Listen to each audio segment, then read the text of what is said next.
So let's talk about this question for a minute. Here we have the phylogenetic tree of all the different species of lichen, and we're wondering which extinction scenario is better. So if you were to look at a particular group, right? So if you looked at this person, or this person, this species, and this species right here, would you guess that they're very similar?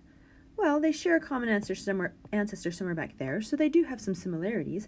But if you look at, for instance, like this species and this species, how similar would they be? Well, they share a common ancestor right here. So within the clade, you're going to expect to see more similarities. Now, what do I mean by similarities? Well, I mean they're similar in the fact that they probably look the same or very similar. They probably use the same resources. They probably provide the same benefits, ecosystem benefits, as each other, or very similar because they're more closely related.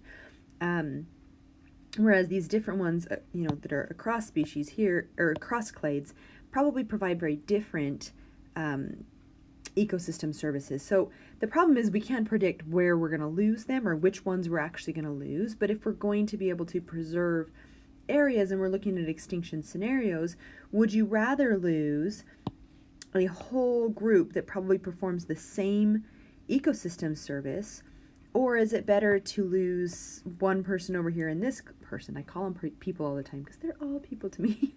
But one species in that particular clade, one species in this clade, one species in this clade over here. And I would say it's better to lose one in each clade rather than an entire clade, because when you lose the entire clade, then you're losing all that perform the same type of ecosystem services or live in the same type of area, or are food for the same type of organisms.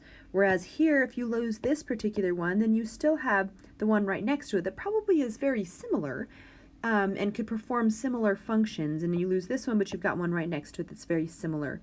And so if we can spread out the loss between clades rather than all in one clade, we're more likely to maintain the diversity that we need to keep the ecosystems functioning properly.